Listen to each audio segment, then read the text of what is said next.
Bem-vindos a mais uma edição do Beto no Mundo. Hoje eu levo vocês para Agadir e Essaouira, duas cidades costeiras no Marrocos, que tiveram sua importância desde sempre dentro das rotas transsaarianas, né, que vinham do sul do deserto Saara, chegavam até a costa, de ali os produtos eram comercializados com o resto do mundo. Vai atrair a atenção dos portugueses, que vão conquistar e construir fortalezas ao longo dessa costa. E nós vamos ver a sequência das várias dinastias marroquinas que controlaram essas duas cidades. Eu sou o Beto e, ao longo desses muitos anos de estrada, percorri 150 países nos 6 continentes, estudei nos Estados Unidos, fiz o estágio na Macedônia do Norte, um ano sabático pela Ásia, e voltei para o Brasil e abri a Trip and Travel, que fazem 35 anos, construindo a história do intercâmbio e de serviços de excelência na área de turismo, e desde 2016, com a chancela do Virtuoso, concedido apenas às melhores agências de viagens do mundo, que muito nos honra. E sempre eu prezo homenagem ao Monsieur Roche, historiador francês, que me ensinou a ter um olhar amplo por onde a gente transita, né? Então, sempre entendendo a geopolítica, a história, a geografia, as artes, né, os personagens históricos de cada local, e é o que eu vou tentar fazer hoje nessa apresentação sobre a parte costeira do Marrocos.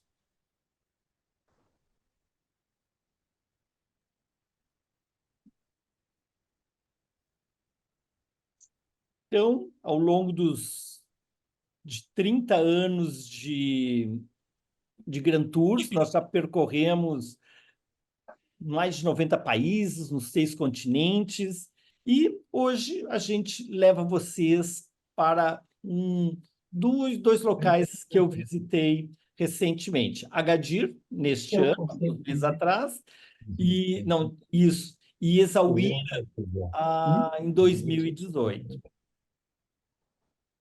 Então, essa viagem de Agadir foi a parte final do Grand Tour Ilhas Ibéricas, onde nós saímos de Lisboa a bordo do Silver Sea, fomos para o Açores, Madeira, Canárias e finalmente para a costa de Agadir. Então, essa é a última apresentação da série Beto no Mundo, Ilhas Ibéricas e Marrocos, né, que a gente apresentou ao longo desses últimos meses.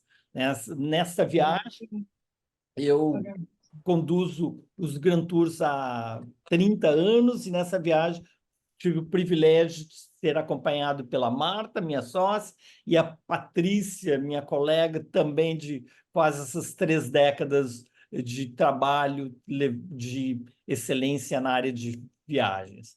E muito agradecido sempre por aqueles que confiam na gente, apostam em desvendarmos juntos o planeta, né? Então, aqui os expedicionários do Grand Tour Ilhas Ibéricas e Agadir. E nós estamos a bordo do Silver Sea, que, para quem não conhece, eu vou colocar um videozinho para vocês perceberem a qualidade de serviços que um navio com porte intermediário nos oferece.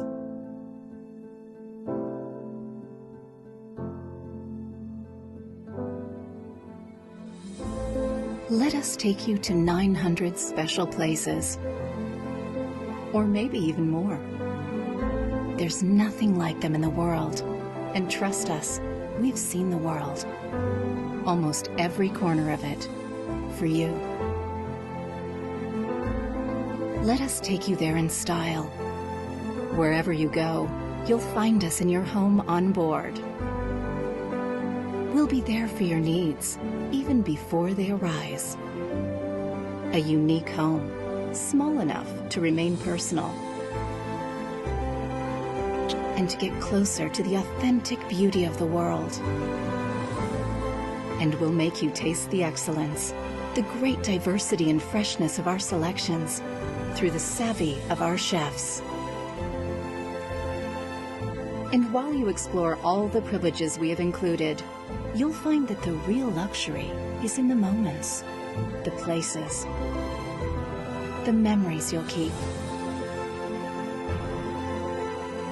And that is what we're all about.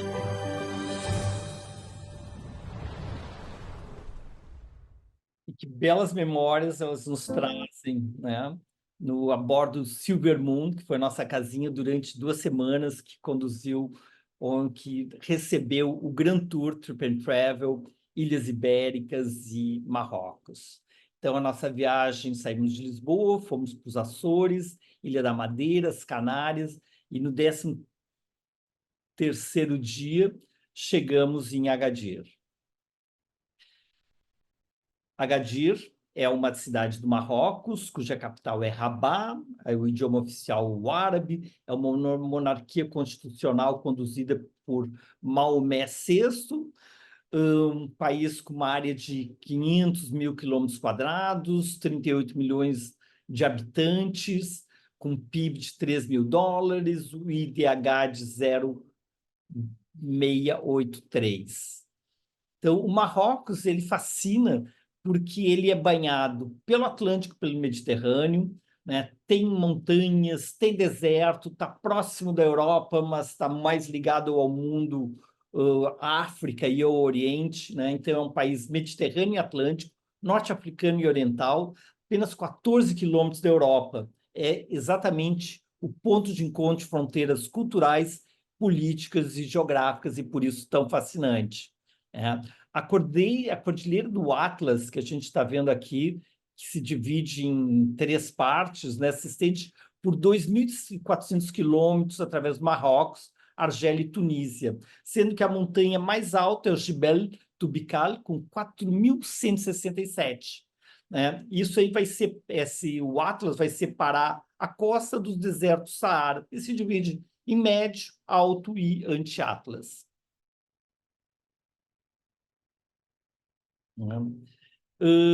Por que a importância do Marrocos e por que tantas dinastias detiveram e lutaram por deter o poder do Marrocos?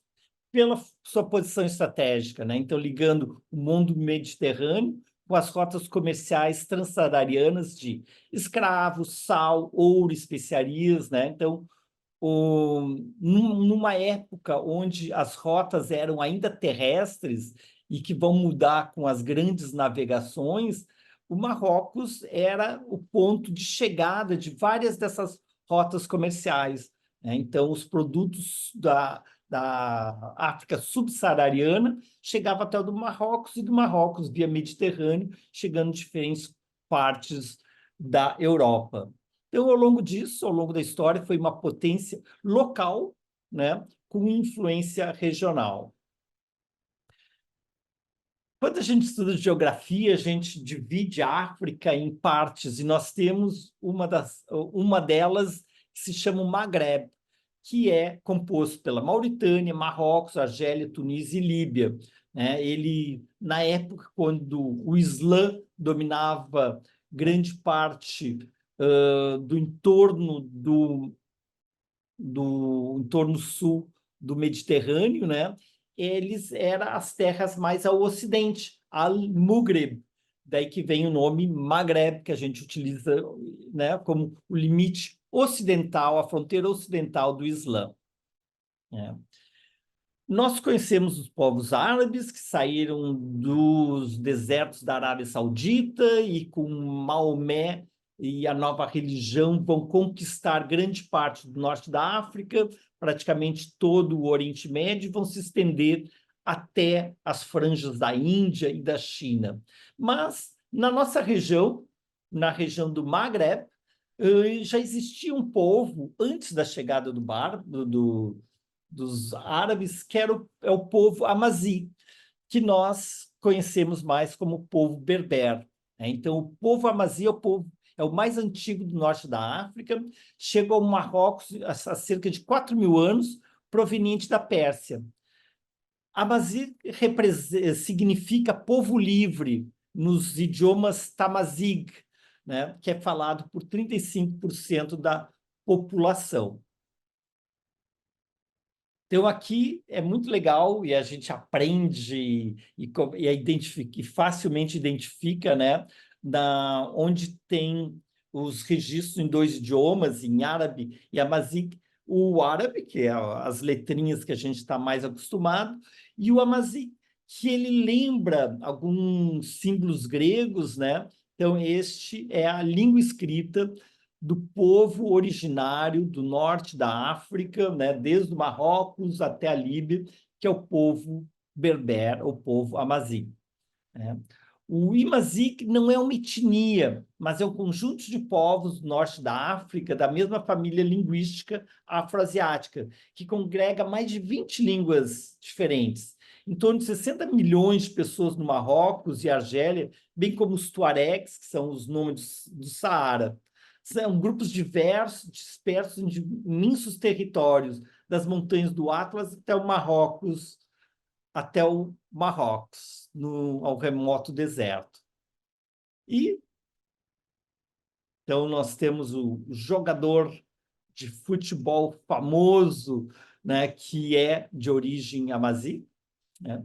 E o Marrocos é um país multicultural, né? Então ele é árabe amazique, ele é ocidental e africano e com cultura vindo do Oriente Médio. Tem um povo da montanha, de vales e de deserto.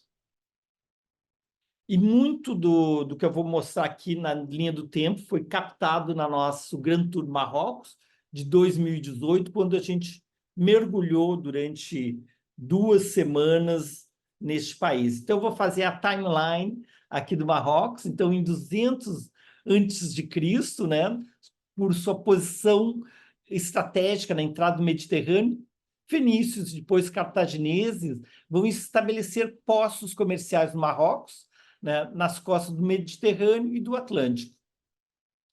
Passa-se daí um novo poder que vai dominar o entorno do Mediterrâneo, vão ser os romanos, e os romanos vão chamar o povo local, amazi, não assimilado à cultura romana, de bárbaros, né? Homem estrangeiro, modificado em árabe para berber, daí que vem a palavra berber, e por isso que o povo amazi não gosta de ser assim chamado, né? É pejorativo, e eles devem ser chamados como povo amazi. É uma expressão, a palavra berber, que vem de bárbaro, né? É uma expressão considerada depreciativa para o povo nativo. E do legado romano, o mais importante é o sítio arqueológico de Volubilis, né, Patrimônio da Humanidade pela Unesco desde 1997. Né?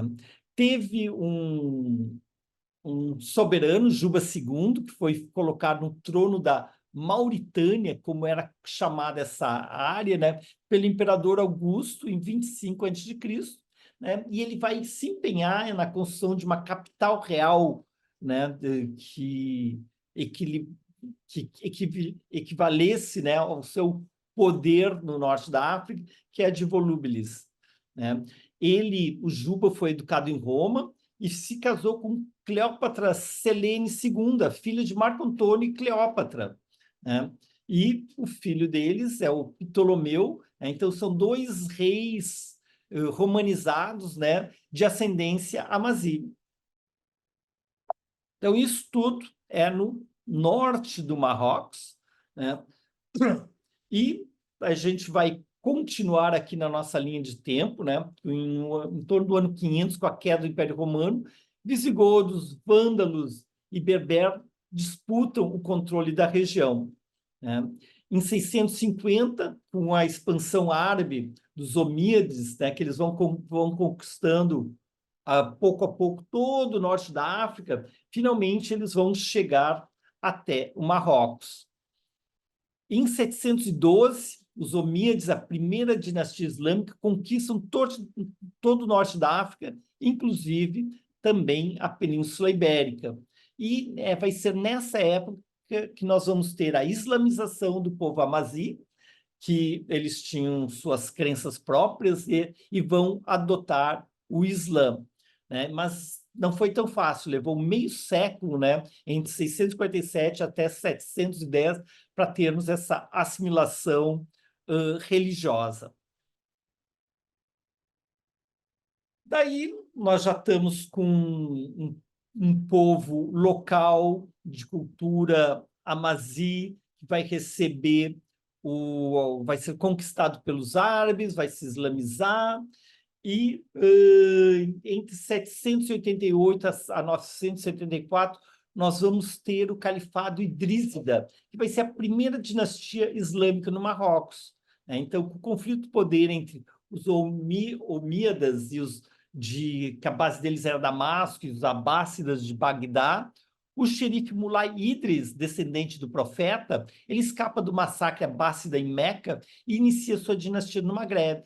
Seu filho, o Idris II, funda Fez e unifica as tribos Amazi sob uma autoridade única muçulmana.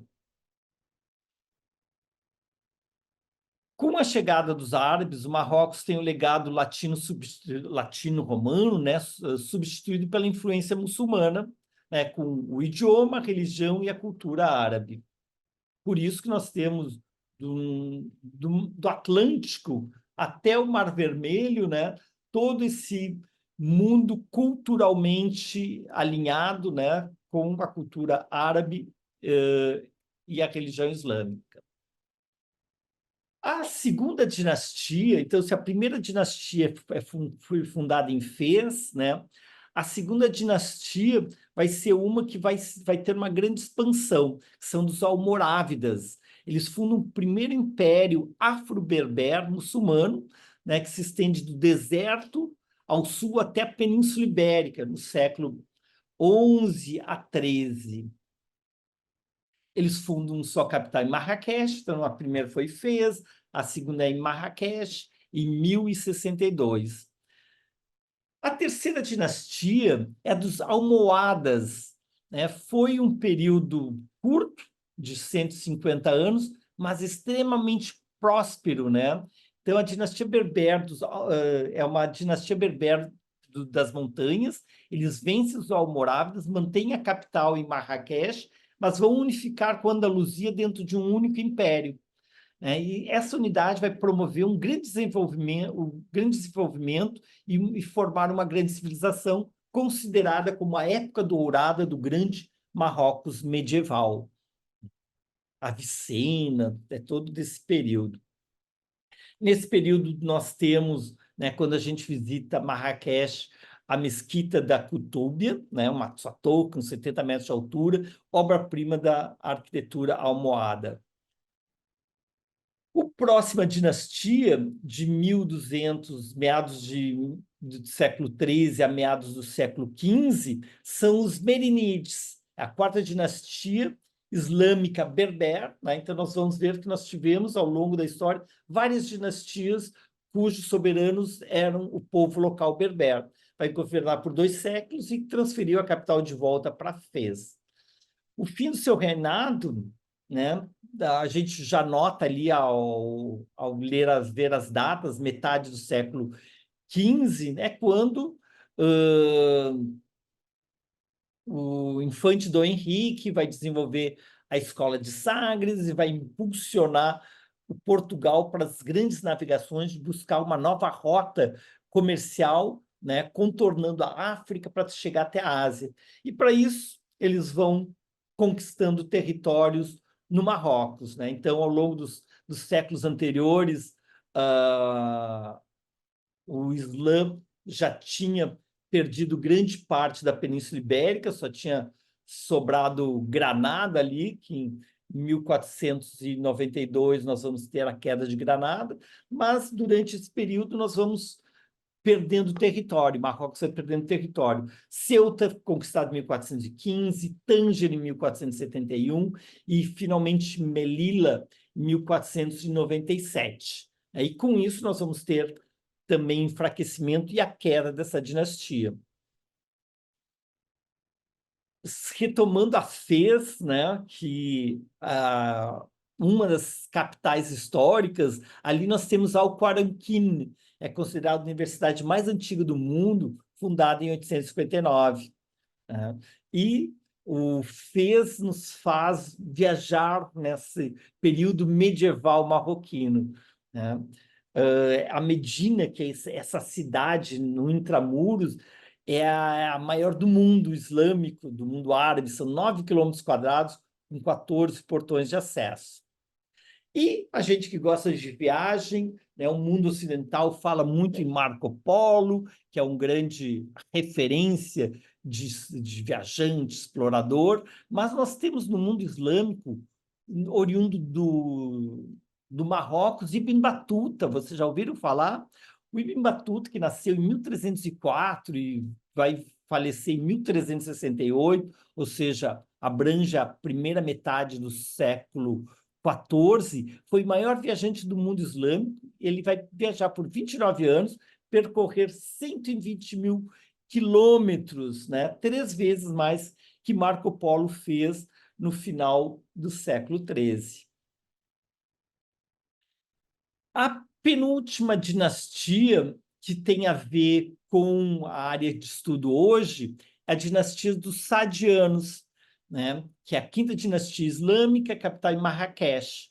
Então, eles vão recuperar terras perdidas, né, pelos portugueses, e a necessidade de um governo central foram os motivos que levaram ao surgimento dessa dinastia, originária de uma tribo árabe do Vale do Drá, no sul do Marrocos. Então, em 1500 terminam as dinastias berber, e agora a gente vai ter 150 anos de uma dinastia árabe, né? E depois os alauítas. Esse período marca pela confrontação com os exércitos portugueses, né? E eles vão adquirir uma legítima ascensão, né? Legitimidade em ascensão, sadianos, ao enfrentá-los. Em 1525, conquistam Marrakech e tomam Fez em 1554. E é deste período, né, que nós temos a Batalha dos Três Reis, né? Quando o jovem rei português, Dom Sebastião, se enfrenta numa guerra santa contra os sultões sadianos. E nessa batalha de Alcazab-Quibir, de 1578, falecem os três, né? Então, Dom Sebastião, né, como os sultões, né? Para os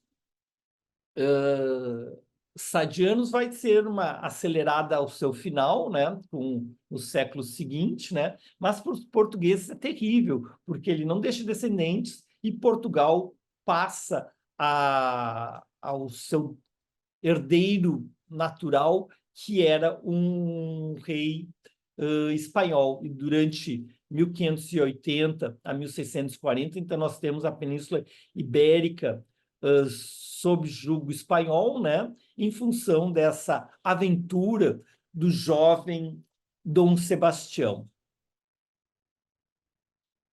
E voltando aos sultões sadianos, né, com a morte de Ahmed al-Mansur em 1603, prenuncia a queda da dinastia devido às lutas patrícias, né, pelo poder dentro da família, proporcionando a ascensão de uma nova dinastia, alauíta, e essa dinastia vai virar o século, vai virar o milênio, né? Estão há 370 anos no poder, que são os alauítas, a sexta dinastia islâmica.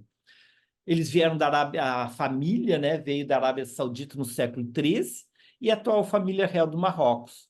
Mulay al-Rashid conquista e unifica toda a região em 1669.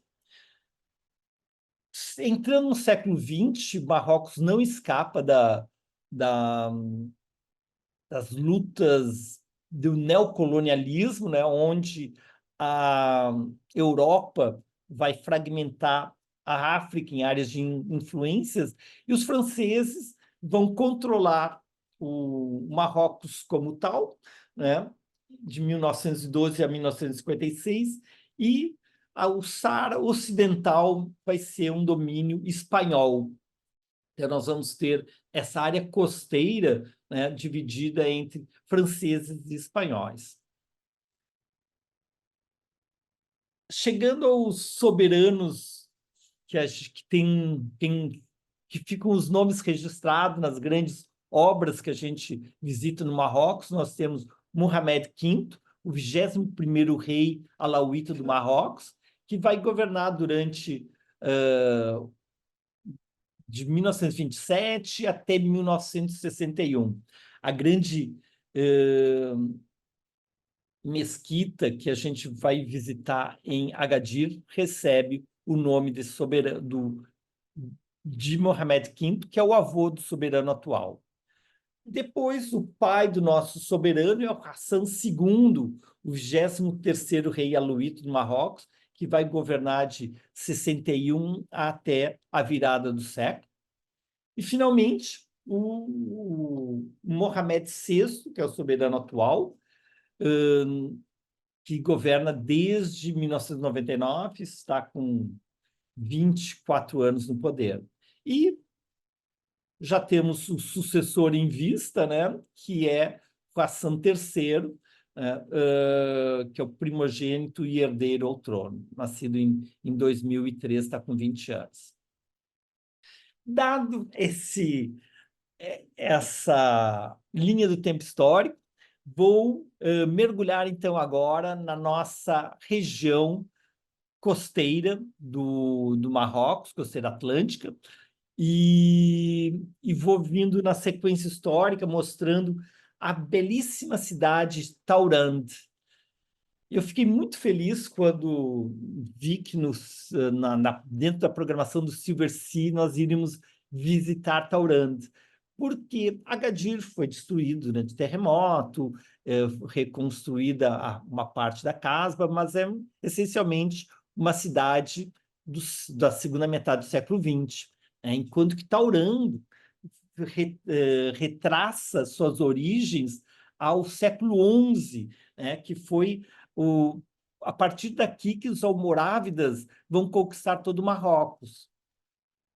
5 séculos depois, no século XVI, que vai surgir mais uma dinastia proveniente do sul do Marrocos, que é a dinastia dos Saadianos, vão ter Taurand como sua capital durante 20 anos, e depois acabam mudando para Marrakech. Então, Taurand, que eu tenho o privilégio de apresentar para vocês, vai ser a base dos almorávidas e dos saadianos. Isso por que essa importância? Porque ela tem um vale, está junto a um vale muito fértil, que é o Vale do Sus, na época o maior produtor de cana-de-açúcar, algodão, arroz e índigo, todos produtos valiosos na rota transsaariana que a dinastia controlava, porque tinham produtos que desciam do Marrocos, atravessavam o Saara até a África Negra, né, para trazer ouro e outros produtos preciosos, né? Então, ter a moeda de troca era muito importante. A Casbah e a Medina foram construídas na época saadiana, foram arrasadas, infelizmente, em torno de 1687, por Mulay Ismael, né, que é o que vai trazer a nova e a última dinastia marroquina, né, que é a dinastia dos Alauítas. E só vai permanecer do período saadiano as muralhas, pois as construções internas já remontam ao período alauíta do século XVIII. Então, aqui nós temos a bela Taurand, né, com os Montes Atlas ao fundo, essa cidade toda murada, né? Então, é um adobe que circula toda a cidade antiga. É uma cidade hoje de 80 mil habitantes, entre a costa atlântica e o Raio Atlas, um dinâmico mercado com os produtos do fértil Vale do Sus, que levou o desenvolvimento dessa cidade desde o século XI até o século XXI, há 1000 anos. Então, ela é muito cênica, com uma muralha de adobe que serve a Medina com suas praças e suques. Então, aqui apresento para vocês a fortaleza de Taurand. Estamos aqui na cidade Taurand, uma cidade toda murada com 7.500 metros de fortaleza, e foi a capital do estado sadiano, século XVI, depois trasladada do centro de poder para Marrakech. Então a gente se sente numa viagem no tempo, né? Então aqui o nosso Grand Tour Trip Travel em Taurant, as muralhas, e eu queria levar vocês para a vida intramuros. Então aqui são vários portões que a gente vai entrar, que pode entrar, a gente vai entrar neste. Então, Taurant também sofreu com o abalo sísmico que teve neste ano, que teve o seu epicentro ao sul de Marrakech, né, mas que chegou a se sentir tanto aqui em Taurant, né, quanto em Agadir. Aqui a gente faz o exercício com vocês. Nesse prédio amarelo funciona uma autoescola, a autoescola Afir. Então, nós temos em árabe, na primeira linha, né, na segunda linha, na grafia Amazi, né, e na terceira linha, em francês. E, ao entrar, até tem um trecho bacana, que a gente começa a entrar no bazar, numa área mais escura, coberta. Então, ele vai se desvendando aos poucos o que é a base, né, dos grandes mercados no Oriente, né, de todo o Oriente aqui do Norte da África, do Oriente Médio, que é onde tudo se encontra, né? Então, a ideia dos shopping centers atuais, né, eles vêm lá milenarmente, né, das histórias da Mil e Uma Noites. E aqui os produtos da região, com as olivas, as tâmaras, né, as frutas, as verduras, né, do fértil Vale do SUS. Então, é sempre muito legal um bazar, porque é a oportunidade de te ver como as pessoas compram, o que elas compram, né?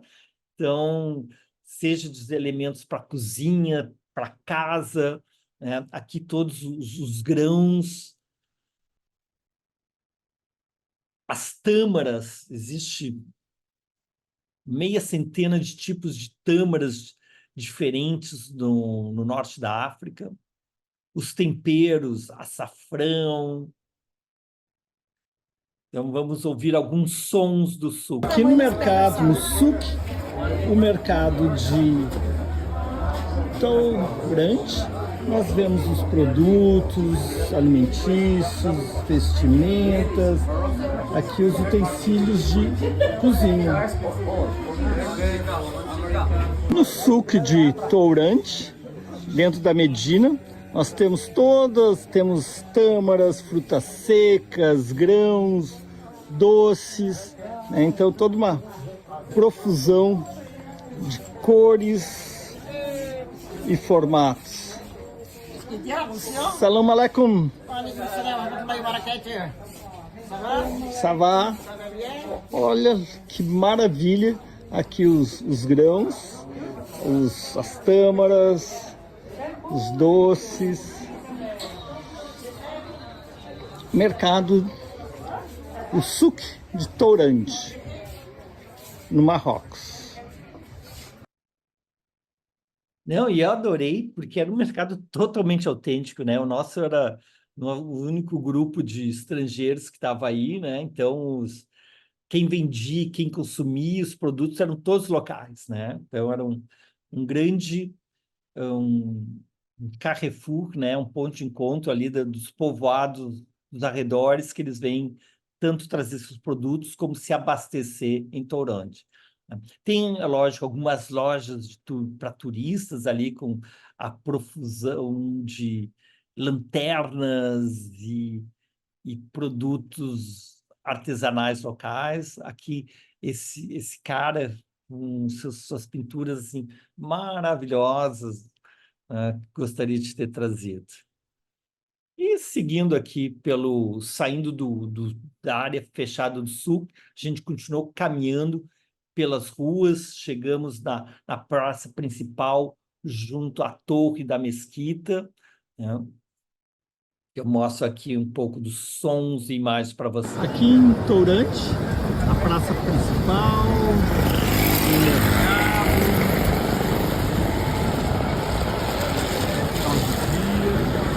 a mesquita.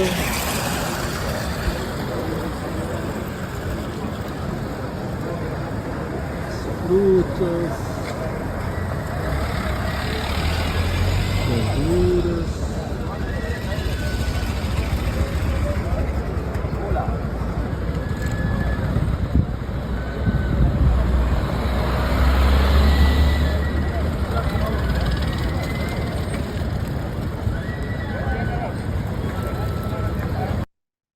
Muito legal, né? A vida como ela é. Eu adoro essas cenas de rua.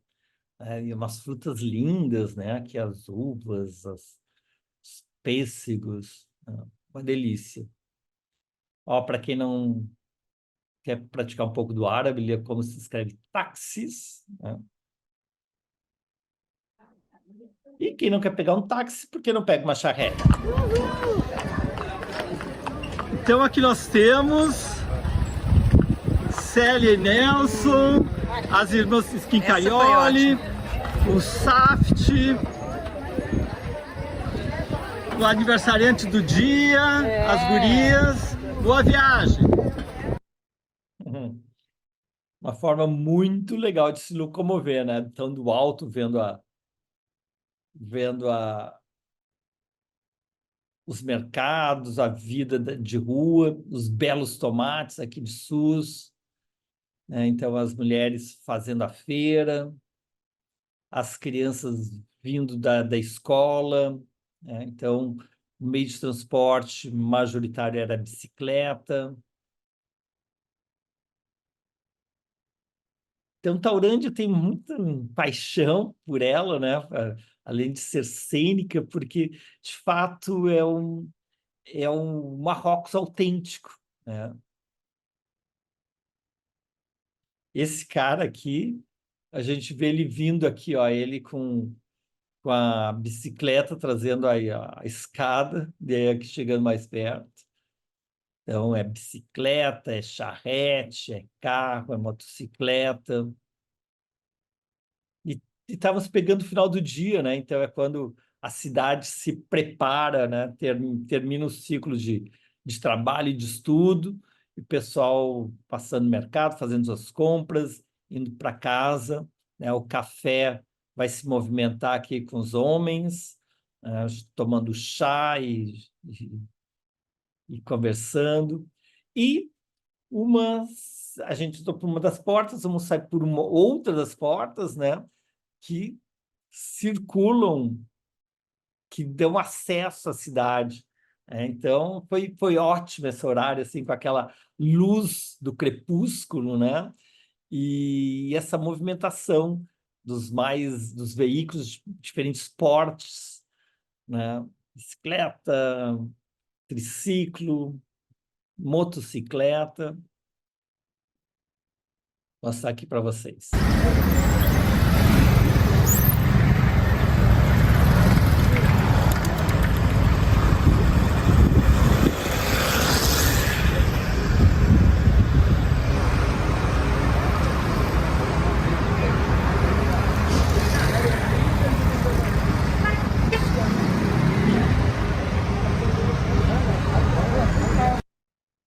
Então, essa é Taurante, cidade que foi a base dos almorávidas no século XI, para eles conquistarem Marrocos, depois, no século XVI, dos saadianos, e hoje, em pleno século XXI, continua uma cidade viva com o comércio local, e extremamente cênica, e eu adorei porque é um lugar que não é usual, né, a gente visitar, né, se visita Fez, Marrakech, Rabat, né, Casablanca, né? E aqui no sul, nós estávamos em Agadir, pertinho, tivemos o privilégio, então, de mergulhar nesse Marrocos profundo, né, do Vale do Sus.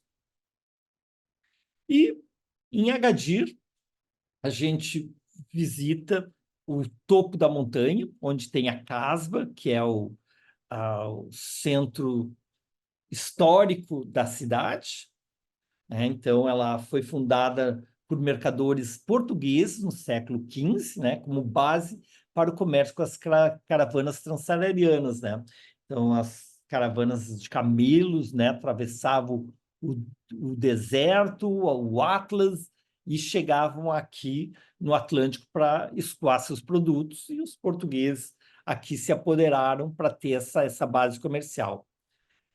No século XVI, os sadianos, né, que eles vão, por 20 anos, vão ter a capital em Taurante, né, eles transformam o porto de Agadir no porto mais importante da sua época, né, onde escoava açúcar, algodão do Vale do Sul e os produtos trazidos, né, através da rota transsaariana, né, que o Marrocos controlava. Então, aqui também, vocês veem que está escrito em amazigh em cima, né? Depois em francês. A importância de Agadir é que era o ponto de encontro, né? De cruzamentos de várias rotas comerciais, né? Então, aqui nós vemos as diferentes rotas através do deserto que chegam até a costa e da costa vão escoar, né? E lá em cima, no topo da montanha, então tem a Casba, né, que é a área fortificada de Agadir. A Era da Prosperidade vai terminar em 1760, por uma questão geopolítica, né, quando o sultão alauíta, né, então, se Agadir estava ligado aos sadianos, né, o sultão alauíta Sidi Abdallah, né, ele transfere para o norte, né, para a cidade de Essaouira, né, que vai virar o grande centro comercial a partir do século XVIII, e Agadir vai perder sua importância. No século XX, os franceses iniciam uma revitalização da cidade, mas, infelizmente, tudo muda no dia 29 de fevereiro de 1960, quando vai ter um terremoto que vai arrasar a cidade e a Casba, no alto da montanha, vai ser abandonada. Então, aqui o Agadir como ponto de encontro e de jogo de força e de disputa entre as várias dinastias, né? Almorávidas, almohadas, os saadianos e, finalmente, os aluítas. A Casba de Agadir. A Casba de Agadir, a fortaleza que desde o século XVI enfrentava os portugueses que estavam conquistando a costa atlântica em busca do caminho para as Índias. Destruída em 1755, durante o terremoto, que chegou até Lisboa, também foi destruída em 1960 por um outro terremoto terrível, em fevereiro, que em 15 minutos destruiu a cidade, e a nova cidade vai ser construída lá embaixo. É que nós temos, então, os resquícios da antiga fortaleza. Temos aqui Patrícia. Estamos aqui na Casba de Agadir, que era um importante entreposto comercial que juntava a rota terrestre que vinha pelo deserto do Saara e as rotas marítimas. E conosco, Patrícia Xavier e o Sheik de Agadir.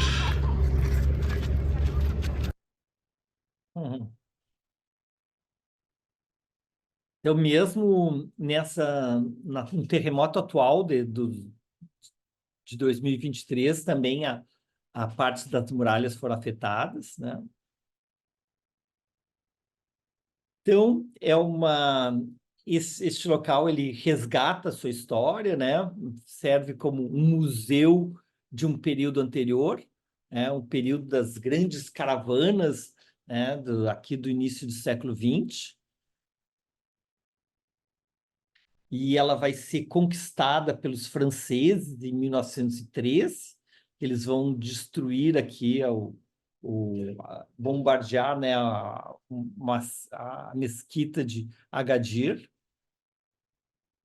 mas ao longo daquele primeira metade do século XX, os franceses começam a revitalizar. Olha só que bonito que era a Casbah, né, no topo da montanha. Então, uma imagem de 1956, né?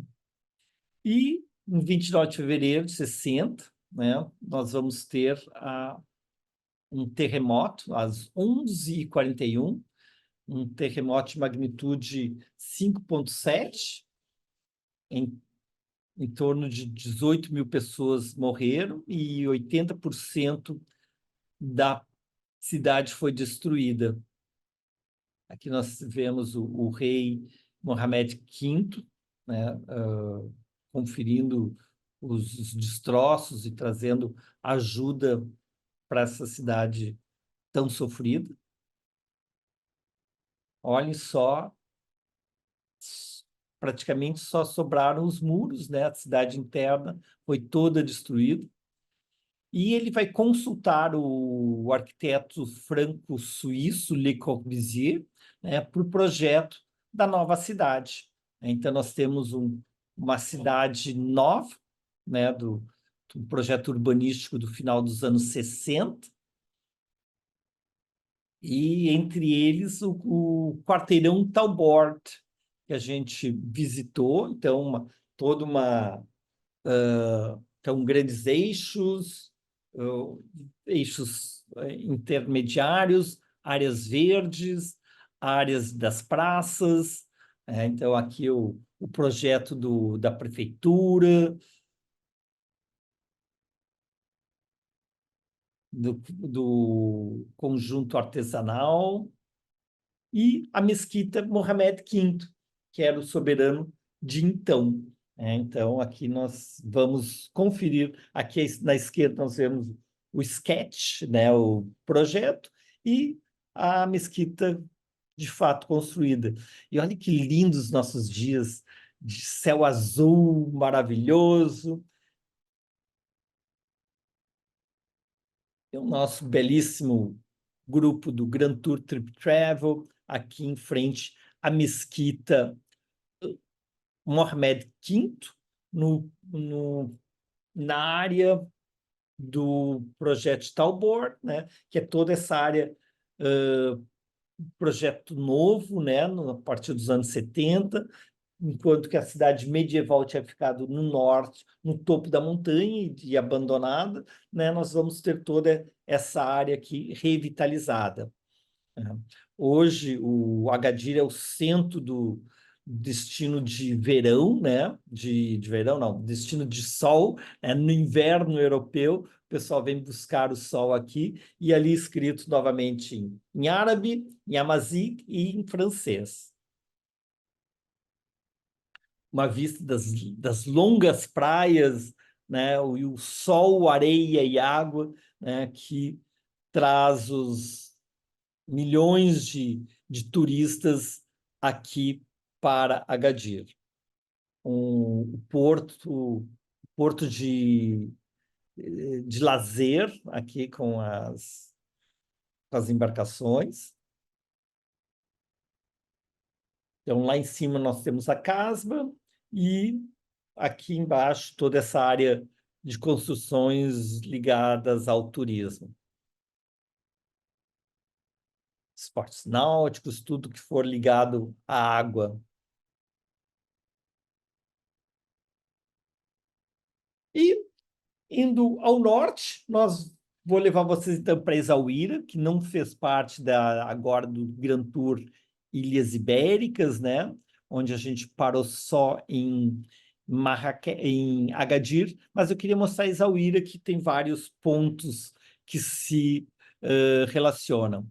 Então, ali, fenícios, cartagineses, romanos aqui se estabeleceram para fazer o comércio com Timbuktu, que era a grande sede no sul do deserto do Saara, para onde convergiam ouros e o sal, escravos, e de lá transitando pelas caravanas de camelos até né? Agadir e Essaouira. Os portugueses, desde o século XV, já haviam se estabelecido em alguns pontos da costa atlântica, onde construíram fortes, bem como em Ceuta, no Mediterrâneo, o qual só passa ao domínio espanhol no século XVII. Então, aqui nós temos o belo porto de Essaouira, que na época dos portugueses era o porto de Mogador, construído em 1506 para proteger a Bahia, né? Depois ele vai ser abandonado. Em 1764, já no período alauíta, né, o sultão Sidi Mohamed Ben Abdallah contrata o arquiteto francês Théodore Cornu, né, para construir sua fortaleza com elementos europeus e marroquinos. E a nova cidade passa a se chamar Essaouira, a bem planejada. Pessoal, vou interromper só um pouquinho aqui. Uma boa noite, eu vou ter que ir saindo. Uma boa noite para vocês, um ótimo Natal, ótimo final de ano, tudo de bom, muita saúde para todos. Meu beijo aqui para todo mundo.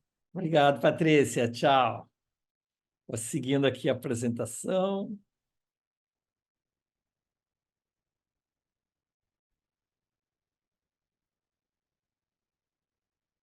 Então, Essaouira, ela tem influências árabes, berberes, judaicas, africanas e europeias e continua até hoje um caldeirão cultural. Muito, muito cênica, né? Com o forte junto ao mar e a cidade se desenvolvendo. Atualmente é uma cidade de praia, oferecendo ondas para surfistas, vento para kitesurfers e um festival de música que atrai 500 mil de visitantes locais. E nós também tivemos nosso show de música no Taros Café Resto, né? Então pegamos um final de tarde super gostoso, junto ao mar, vendo o pôr do sol, tomando uns drinks, né? Com música, até bossa nova brasileira tocou.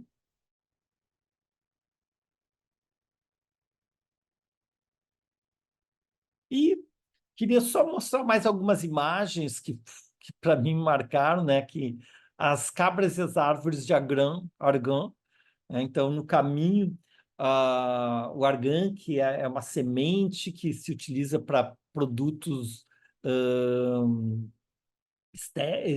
estéticos, né? Produtos de beleza. E aqui nós temos as cabras populares da região do SUS, em cima das argâneas. Óleo de argan é rico em vitamina E e antioxidantes, utilizado na culinária por suas propriedades utilizado na culinária, ponto. E por suas propriedades cosméticas, né, tornou-se moda pelo mundo, fazendo sua procura disparar os preços. A confecção tradicional do óleo começa com cabras que comem a polpa do fruto, os caroços são depois recolhidos e quebrados para retirar o miolo, sendo este, por fim, prensado para se extrair o óleo de argan. E, estando na costa, eu tenho que comentar com vocês sobre a questão do Saara Ocidental, né? Então, os marroquinos consideram como uma extensão natural do seu território, mas a leitura não é exatamente essa. A Espanha, então, o Saara Ocidental, que é o que está em vermelho aí, tinha sido durante meio século, né, uma colônia espanhola, né? E ao sair do Saara Ocidental, nos anos 70, a Espanha deixa um vácuo de poder, ocupados pelo Marrocos e a Mauritânia. O Marrocos permanece lá até hoje, enfrenta a resistência local da Frente Polisário, que luta por sua independência. Apesar do reconhecimento da ONU e de mais de 80 países, né, o Saara Ocidental, né, trata-se de um conflito sem visibilidade, pois ao Marrocos se posicionar pró-Ocidente nas questões geopolíticas locais, a comunidade europeia e os Estados Unidos fecham os olhos aos abusos cometidos pelo Marrocos há quase meio século. Um conflito propositalmente esquecido. E para a gente ter uma ideia de dimensões, né, a superfície do Marrocos é de 450 mil quilômetros quadrados e o Saara Ocidental ocupado compõe um adicional de outros 250, né? Então, aumenta em 1/3 a região. E por quê? Né? Primeiro, os limites de pesca, né? A prospecção, a faixa litorânea, que não tem direito, e as riquezas minerais que essa região desértica oferece, né? O Marrocos explora a costa do Saara Ocidental com seu rico pescado e minas de fosfato. Não há assentamentos civis marroquinos, apenas 160 mil soldados e meios bélicos proibidos. Napalm, bombas de fragmentação. E um muro, que vocês veem nessa linha vermelha, né, de 2.700 quilômetros, confinando a população local, né, do Saara, de quase 500.000 de habitantes, numa pequena faixa do deserto junto à fronteira com a Argélia e Mauritânia, gerando uma situação de 100 mil refugiados na Argélia. Então, esta é a situação do Saara Ocidental. Então, toda a faixa em bege, né, é ocupada pelo Marrocos, né, e a faixa em terra, né, é o que sobrou para a população local. E na esquerda ali você vê as Ilhas Canárias, onde a gente teve, né, e com a proximidade, por isso também é uma rota de imigração, né, de refugiados. Algumas outras imagens que eu queria mostrar para vocês é que o oásis, voltando para o Marrocos de 2018, o oásis do Vale do Ziz. No Marrocos existe mais ou menos 50 qualidades diferentes de tâmaras. A tâmara é um alimento importantíssimo porque é rica em magnésio, ferro e 3 vezes mais potássio do que a banana. E ela é uma poderosa fonte de energia. São um fruto mais típico do sul do Marrocos e é em outubro que acontece o Festival das Tâmaras, na cidade de Erfou, quando se festeja o final da colheita. O preço de uma câmara de tâmaras varia de 2 a 20 euros, dependendo da sua qualidade. E ali a gente chegou no deserto do Merzouga, com as imagens emblemáticas do deserto, com suas dunas, as mudanças de cores ao longo do nascer e do pôr do sol, a nossa camelada no início do dia. Bom dia, Beto Conte, Grand Tour Marrocos 2018, em pleno deserto do Saara. Nós tivemos uma noite estrelada maravilhosa e agora a gente amanheceu sem vento, com um belíssimo nascer do sol. Muito obrigado, Senhor. Tá lindo isso tudo. Bom. E Amazigh devidamente vestidos, protegido das areias do deserto. O nosso grupo. E as belas estalagens onde a gente passou a noite. Então, quem não teve ainda a oportunidade tem que fazer uma noite no deserto. E nessa casa, essa rota das 1000 casbas, né, que são a rota desses entrepostos comerciais, onde eram fortalezas, porque eles recebiam os produtos vindo do deserto e transpunham para as áreas do Atlântico e do Mediterrâneo, né? Então, funcionava como um entreposto comercial fortificados, né? Castelos, fortalezas do século XVII, tipo de exemplo da arquitetura da região. Ouarzazate, a maior cidade da Rota das 1000 Casbas, e Ait Ben Haddou, a mais fotogênica das cidades. Isso aqui em Ait Ben Haddou, um czar onde tem uma casba, que são essas torres de construções fortificadas onde morava o senhor feudal, e em torno do qual nós temos a cidadela com a população. Construções fortificadas para proteger das invasões das tribos subsaarianas. Hoje 50% ocupados, 70% desses com lojas, pois eram construções fortificadas. Isso aqui em Ait Ben Haddou, um czar onde tem uma casa.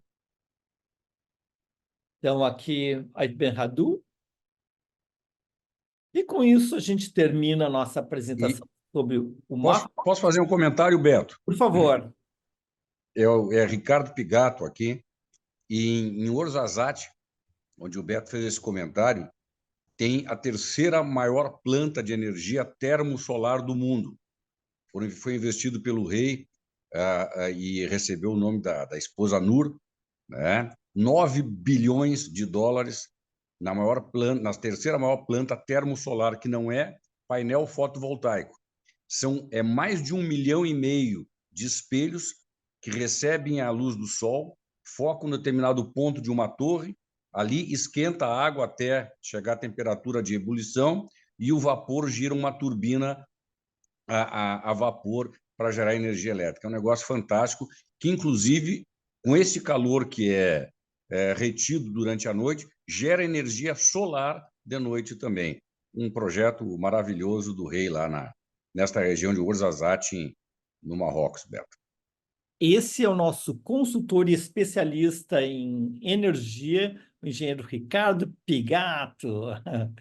E já estava terminando mesmo minha apresentação, já quero convidar vocês, né? Eu sempre gosto de terminar, queria resgatar uma frase que eu muito uso, né?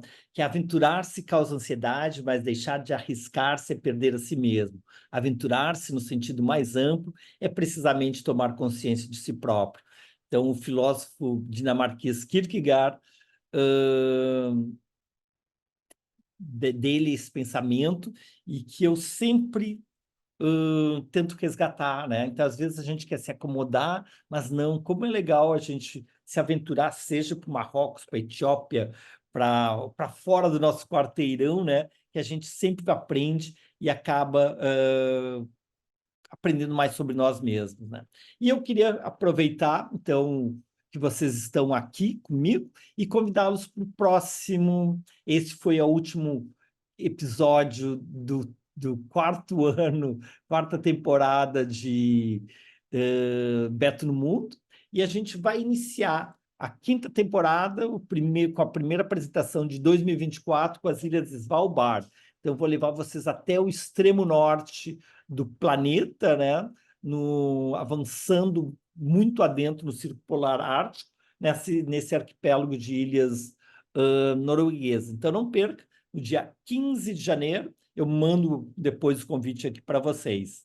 Então, eu queria, com isso, terminar a minha apresentação, agradecer sempre a participação de vocês, Casal Saft, Salomão, Lenito, Jairo, Casal Grace, né? Beatriz, Heloísa, Pigato, e desejar uma boa semana, um Feliz Natal, e que as boas energias dessa época, independente da religião que a gente segue, né? Mas que são uma oportunidade da gente resgatar as boas energias e os bons atos. Então, boas festas a todos. Boa noite. Boas festas aí, boa noite. Muito obrigado. Feliz Natal. Isso aí, tchau. Boa noite, bom Natal.